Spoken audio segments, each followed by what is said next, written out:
उम्र थका नहीं सकती, ठोकरे गिरा नहीं सकती, अगर जीत हो जीतने की तो हार भी हरा नहीं सकती। नमस्ते दोस्तों, जोहार। मैं अनिमेश सर आप सभी का अभिषेक चक्रवर्ती यूट्यूब चैनल में हार्दिक स्वागत करता हूं। दोस्तों आज के इस वीडियो के माध्यम से हिंदी इलेक्टिव के टॉप 40 एमसीक्यू टाइप क्वेश्चंस लाया गया। दोस्तों ये सारे के सारे क्वेश्चंस आपके एग्जाम के लिए बहुत ही इंपॉर्टेंट है, तो जल्दी से इस वीडियो को लाइक करें और सारे दोस्तों भी शेयर कर दें। तो चलिए दोस्तों बिना देरी वीडियो को शुरू करते हैं। दोस्तों आज का पहला इंपॉर्टेंट क्वेश्चन आप लोग देख सकते हैं, ये सारे के सारे क्वेश्चंस ईदगाह चैप्टर से लिया गया दोस्तों, जिनके लेखक प्रेमचंद है। याद रखिएगा ये जो पहला क्वेश्चन आप लोग देख सकते हैं, क्वेश्चन 1, मुंशी प्रेमचंद का जन्म कब हुआ था। बहुत ही इंपॉर्टेंट क्वेश्चन है, कोई भी चैप्टर पढ़िएगा तो लेखक परिचय जरूर देख के जाइएगा, ठीक है। तो मुंशी प्रेमचंद का जन्म कब हुआ था दोस्तों, 1880 में हुआ था। Option 1 is the correct answer, ठीक है। चलिए आगे बढ़ते हैं हम लोग क्वेश्चन नंबर 2 की ओर। क्वेश्चन नंबर 2 देख सकते हैं दोस्तों, क्या पूछा गया, प्रेमचंद का जन्म कहां हुआ था। तो प्रेमचंद का जन्म हुआ था वाराणसी जिले के लम्ही गांव में। ऑप्शन जो 1 है वो करेक्ट आंसर हो जाएगा। आप लोग कमेंट बताइएगा दोस्तों,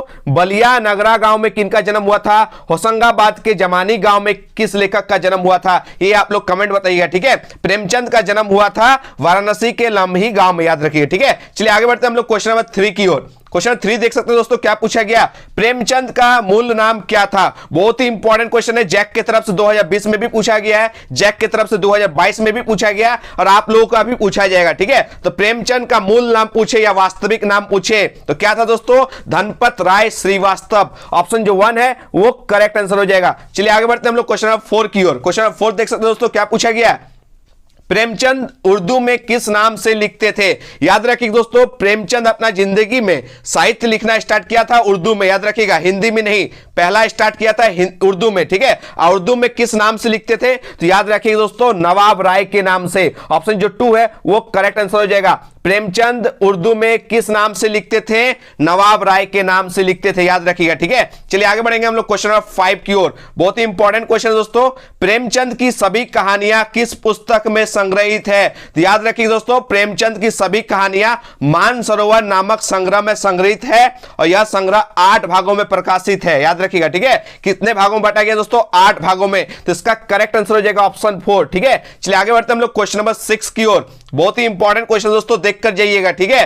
प्रेमचंद का जन्म तथा मृत्यु का उचित विकल्प चुनिए। तो मैंने बताया था दोस्तों, प्रेमचंद का जो जन्म हुआ था वह 1880 में, याद रखिएगा, वाराणसी के लम्ही गांव में हुआ था। तो यहां पर ऑप्शन में देख सकते हैं दोस्तों 1880, और उनका देहांत हुआ था दोस्तों 1936 में, यानी ऑप्शन जो 3 है वो करेक्ट आंसर हो जाएगा। 1880 में उनका जन्म हुआ था और 1936 में उनका देहांत हुआ था। चलिए दोस्तों नेक्स्ट क्वेश्चन बढ़ते हैं। क्वेश्चन नंबर 7 देख सकते हैं, क्या पूछा गया, प्रेमचंद ने सरकारी नौकरी से त्याग पत्र क्यों दिया था। तो याद रखिए दोस्तों, सन 1920 में महात्मा गांधी के प्रभाव में आकर उन्होंने सरकारी नौकरी छोड़ दी थी, त्याग दी थी, ठीक है। तो यहां पर ऑप्शन जो आप लोग को दिखाई दे रहा है 1920, ठीक है। और 1920 में क्या हुआ था दोस्तों, याद रखिएगा, असहयोग आंदोलन के कारण 1920 में महात्मा गांधी के प्रभाव के कारण सरकारी नौकरी को त्याग दिया था, ठीक है, याद रखिएगा। चलिए आगे बढ़ते हैं क्वेश्चन नंबर 8 की ओर। क्वेश्चन नंबर 8, अब चैप्टर से क्वेश्चन स्टार्ट हो गया, ठीक है।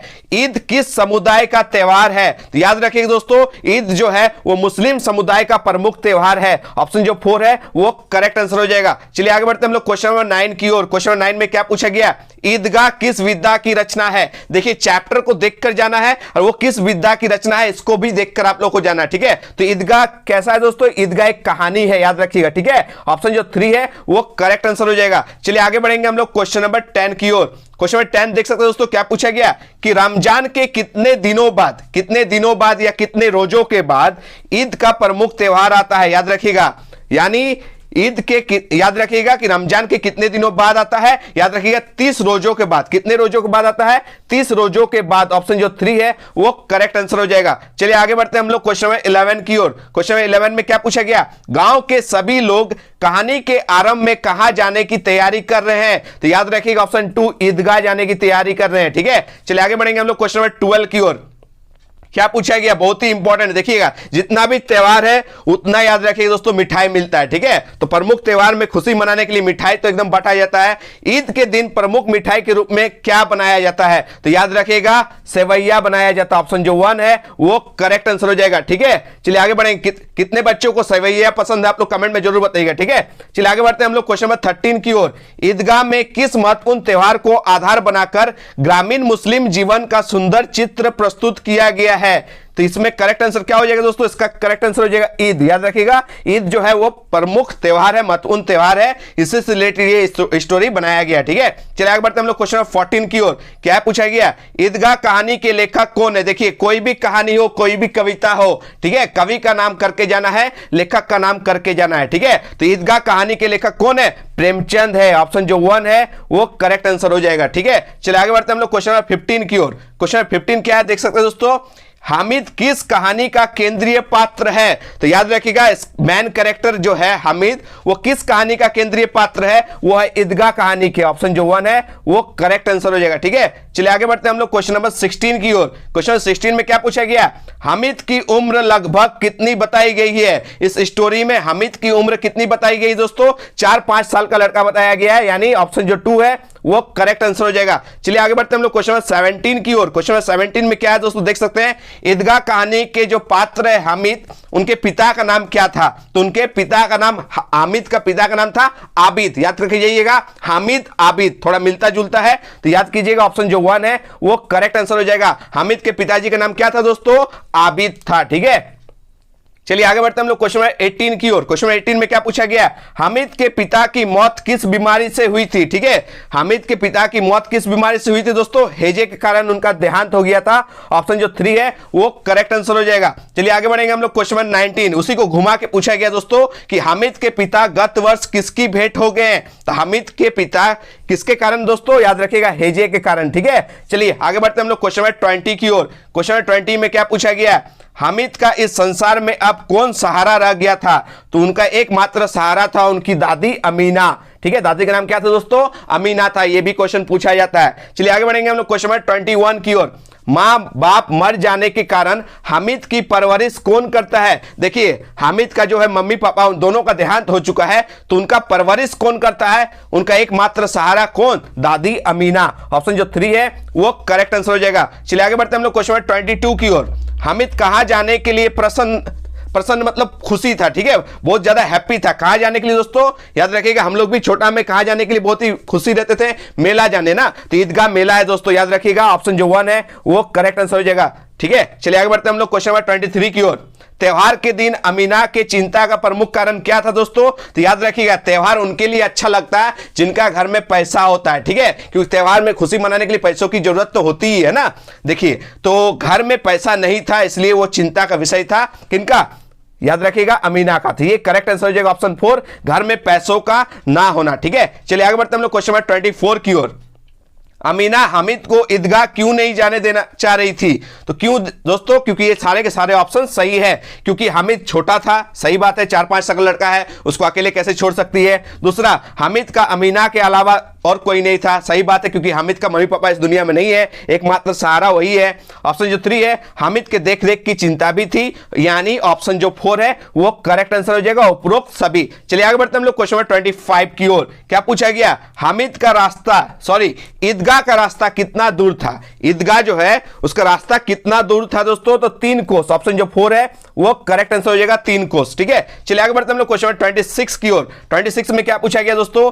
ईदगाह कहानी में किसका चरित्र यह व्यक्त करता है कि अभाव उम्र से पहले बच्चों में कैसे बड़ों जैसी समझदारी पैदा कर देता है? तो इसका करेक्ट आंसर हो जाएगा ऑप्शन 1, हामिद। ठीक है, क्योंकि मेला जाता 3 पैसा लेके दोस्तों, खरीद के चिमटा ले आता, कुछ खाता पीता भी नहीं है, तो ये समझदारी आ गया था दोस्तों अभाव के कारण। तो किसमें? हामिद में। ऑप्शन जो 1 है वो करेक्ट आंसर हो जाएगा। चलिए आगे बढ़ते हैं हम लोग क्वेश्चन नंबर 27 की ओर। क्या पूछा गया है? हामिद की दादी अमीना ईदगाह मेले के लिए कितने पैसे हामिद को देती है? तो याद रखिएगा दोस्तों, 3 पैसे। कितने पैसे देती है? ऑप्शन जो 3 है वो करेक्ट आंसर हो जाएगा। ठीक है, ये जो अमीना है दोस्तों, कपड़ा सिली थी जिसके वजह से उन्हें 8 आने मिलते हैं। आप लोग कमेंट बताइएगा 8 आने मतलब कितने पैसे होते हैं? कमेंट में आप लोग जरूर बताइएगा 8 आने मतलब कितने पैसे होते हैं। और ये अमीना जो है किनका कपड़ा सिली थी जिनके वजह से उन्हें 8 आना मिला था, ये भी आप लोग कमेंट में जरूर बताइएगा। चलिए आगे बढ़ते हैं हम लोग क्वेश्चन नंबर 28 की ओर। हामिद के पास कितने पैसे थे? तो जितना उनका दादी दिया था, यानी 3 पैसे। ऑप्शन जो 3 है